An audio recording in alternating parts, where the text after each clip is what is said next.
Hey everybody, this is Beat 'em Up Wrestling. This is our, I guess, pilot launch episode. My name's Maria. My handle on Twitter and Instagram is the Page Mage.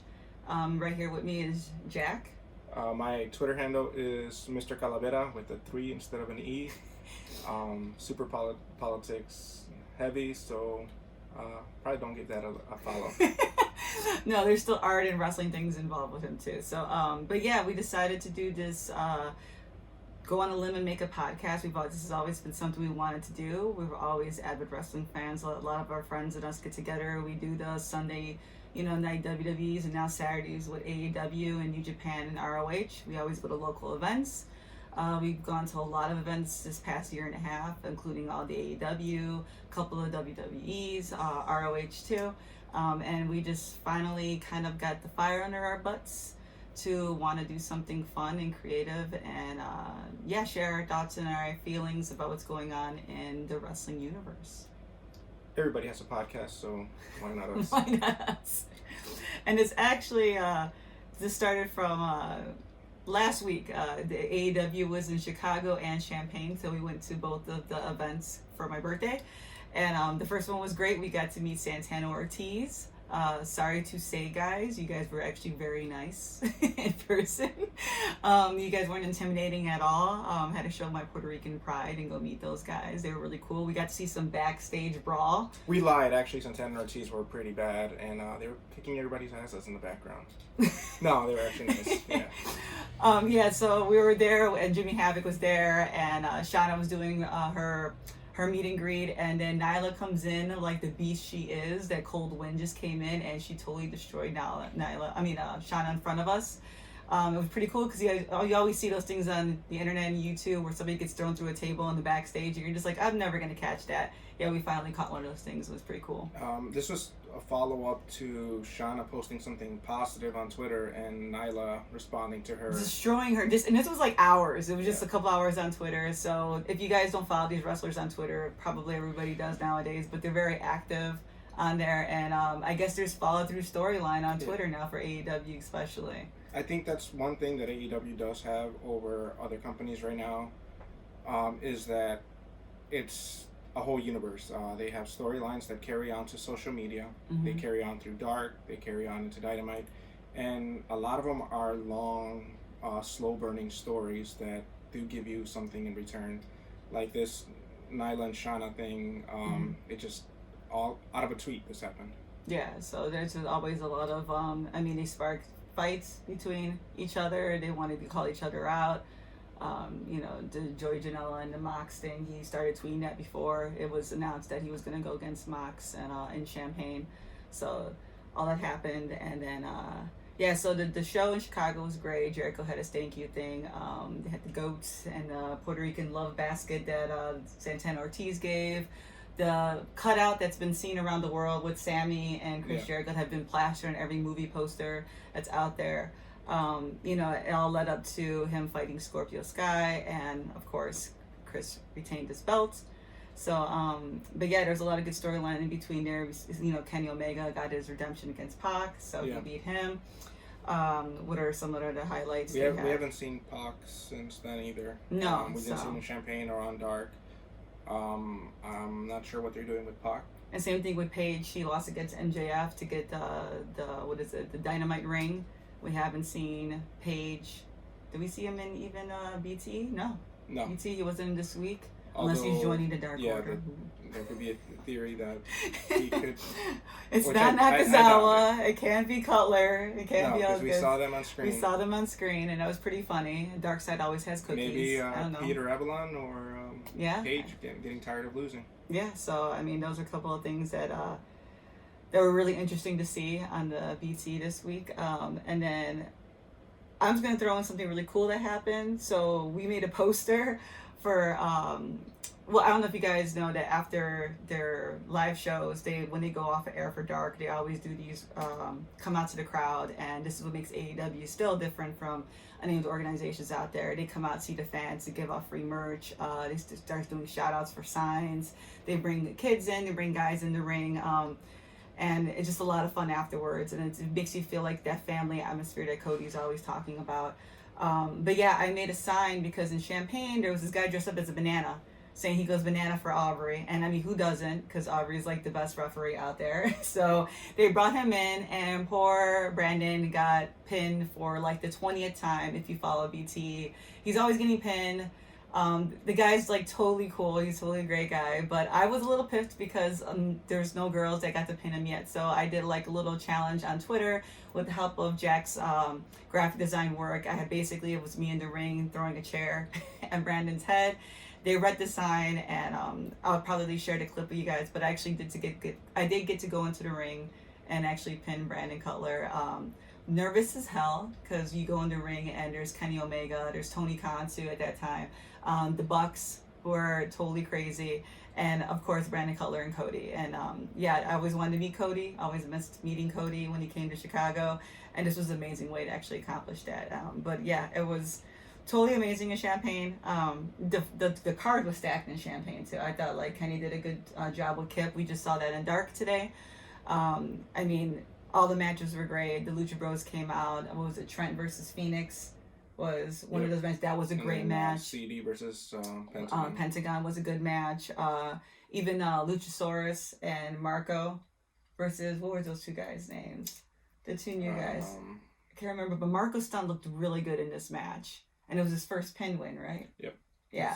This first time he's taken a win, I think. Yeah, and he looked really great. And then we also saw on air the challenge that everybody is talking about is Jungle Boy versus Chris Jericho next week? 2 weeks from now. 2 weeks from now, sorry. The last AEW. December 18th. Yeah, so that's definitely going to be something to look forward to. He shows a lot of promise, a lot of heart, and it's really cool to see Jericho doing what he does best, which is cutting promos and basically boosting the talent on any roster and any organization he goes to.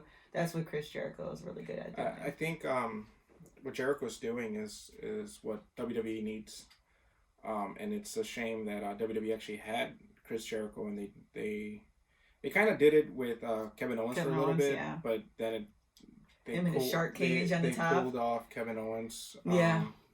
So what Jericho's doing here, he's not just elevating the brand, he is making superstars out of people that are not commonly known.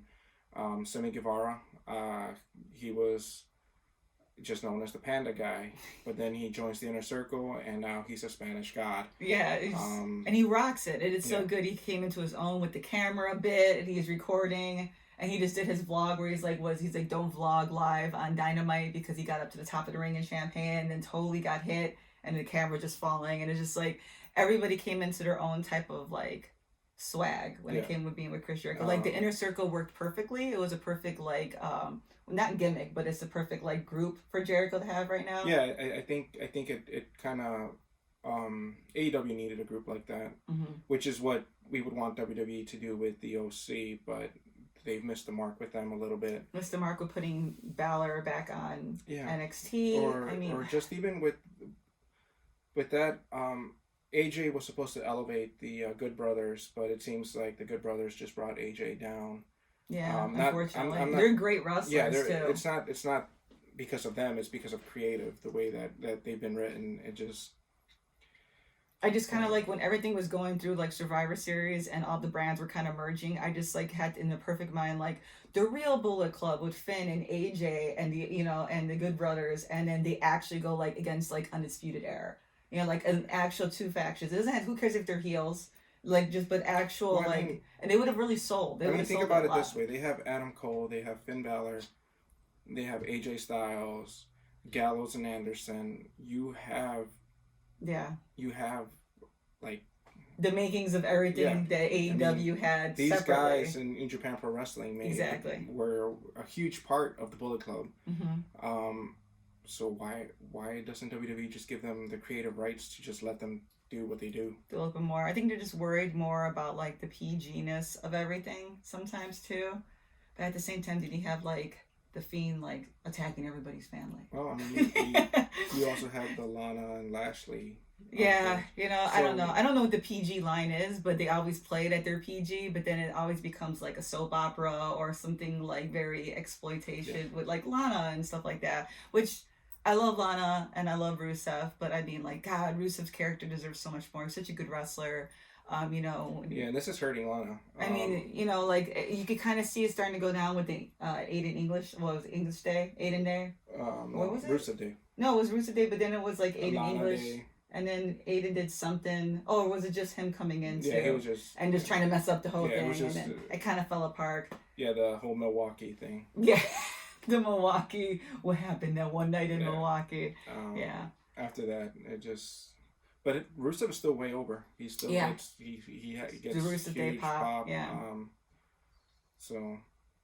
And I don't know if that's because Lashley's not good on the mic. No, Lashley was good on the mic on TNA. They just haven't... The thing about it is that they're so scripted that they sound robotic. Yeah, and you can see that a lot now with like Bailey. Yeah. And it's coming off very forced, even sometimes like through social media, which is like, man, that would be like the one outlet that they would be able to express themselves more. But it seems like, just Seth Rollins, he just keeps on like stepping into little things that fans either start to like lash out, and then it kind of kills their momentum when they get into the ring, because the people like us that are on social media, we're more vocal. So even though you hear the kids cheering, you also hear this undertone of just like the grown people, just kind of booing or saying things, or just kind of tired of the act. So I mean, that's why everybody's kind of embracing the Fiend, because it's kind of like the only thing we kind of don't know. And they got to be careful with that, because I'm glad that they kind of like pushed off a little bit. Hopefully they continue and just have Sweater Bray Wyatt do some other stuff. Because I kind of like his. If you oversaturate the Fiend, then you're gonna take the one good thing that people look forward to. And that's what they did with the Wyatt family too. Yeah. I mean, they had like this whole build up to Daniel being in there in the group, and then it kind of just died out, and then they had the Randy Orton Bray Wyatt feud, and it was good for a little bit, but then they kind of always overdo it. So it's kind of actually crazy to see that even like the Firefly Funhouse is still kind of a thing. Yeah, and the Muscle Man dance. The Firefly Funhouse was also in danger because of the Seth Rollins thing. They burned it down. It goes again with the oversaturation. Just let it be the icing on the cake. Don't make it the whole platter. Yeah, that's a really good point, and I hope it pays off. I kind of want to see where Daniel's at. I kind of like was hoping that we would see more. Maybe we will. It's this Sunday, TLC. Sunday's TLC, but they have The Miz versus The Fiend, so maybe they'll set up The Fiend versus Daniel Bryan for the Royal Rumble. Yeah, unless he's just on a holiday break or something like that, or doing his thing, and it's just gonna keep in the character that he's disappeared, and we don't know where he's at. So there's a lot to go over to try to cover. Yeah, so we're just trying to cover. Yeah, this is just a pilot to test what we can do, but hopefully after this episode we'll be a little more structured, we'll reviewing the episodes. What else happened? New Japan Pro Wrestling coming to the States. Yeah. They had a few dates announced. I think it was like 5 dates to start off from January to February, hoping somewhere around. I know, yeah. So I don't know if they're just scared of the Chicago weather or the Midwest weather. I don't blame them. But hopefully they do come maybe this spring. That would be nice to see them come back. AEW also announced they're going to be at C2E2. There's no announcement as far as who's going to be there, but they did say that they were coming back to C2E2. So last year it was the Bucks and Kenny Omega that were representing for AEW. So it'd be kind of nice to see a bigger roster there, to see a little bit more of the talent and have the fans be able to come out for that. So that'd be really cool to see in Chicago. Yeah. I think the one thing that AEW is doing really well is just the way that they're interacting with the fans, like how they had you go up on the ring. And it was, and they were like totally like how it happened. It's like when you think you're like, oh, they're big. They're gonna have these kids come up. They're gonna do these certain things, or they're gonna have like a gimmick or whatever.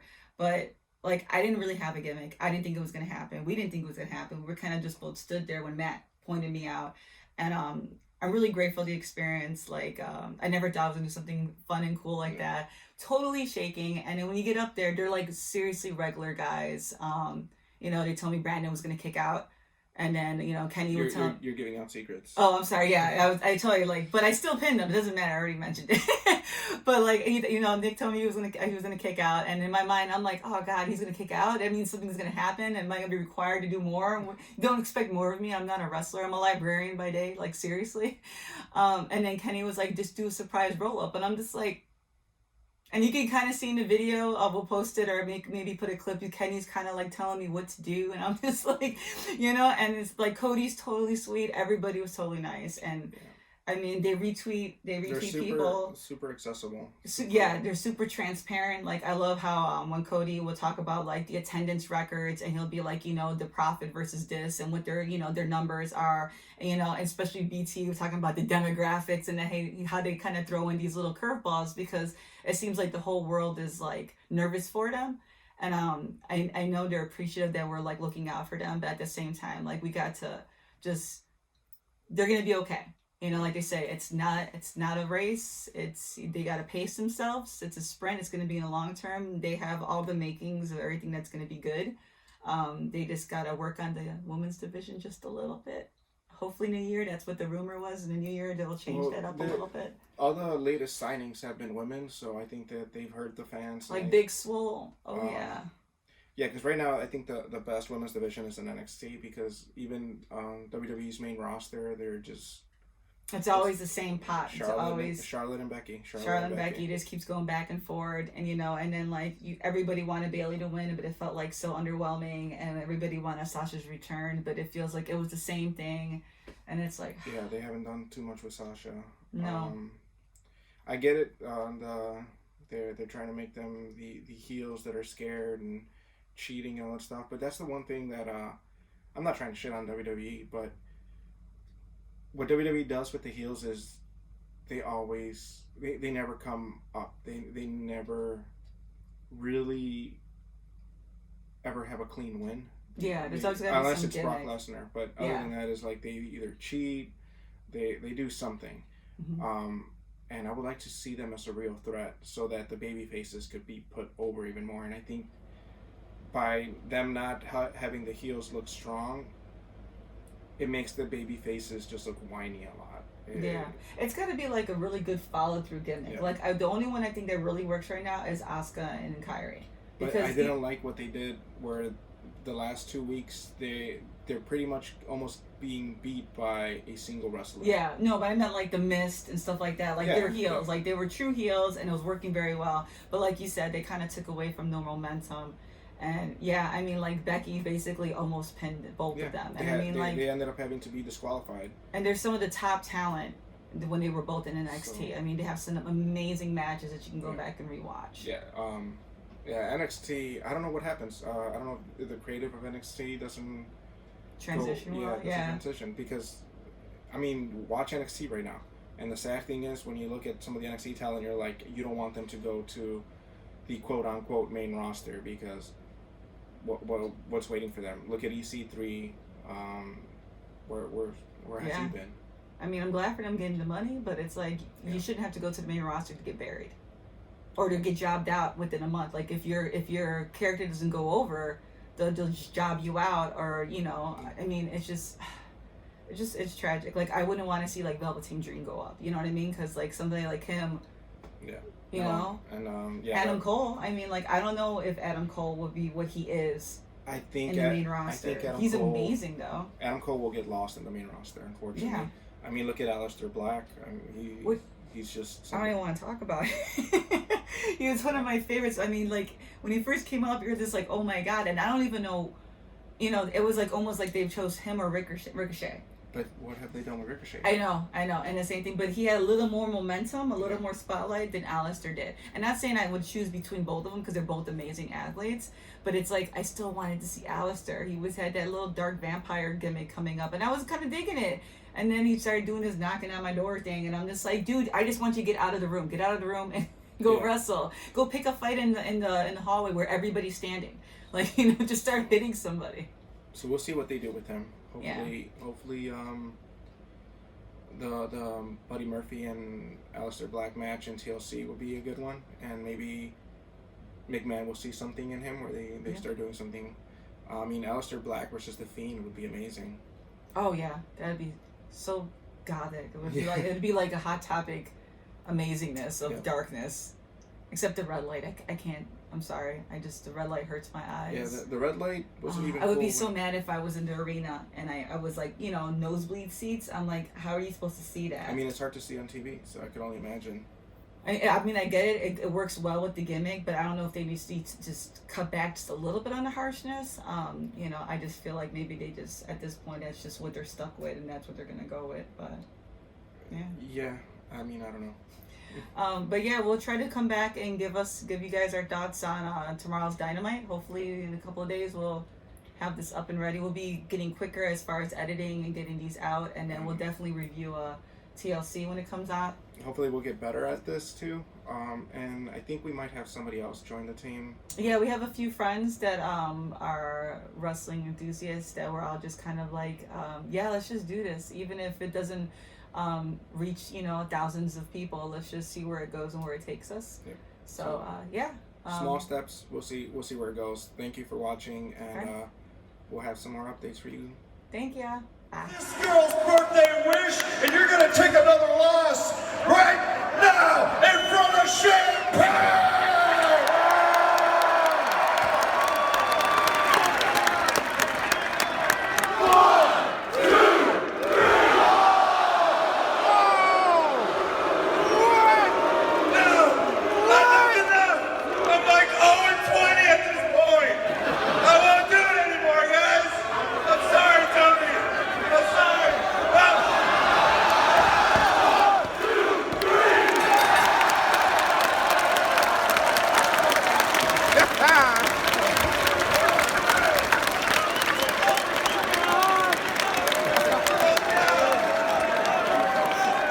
Happy birthday to you.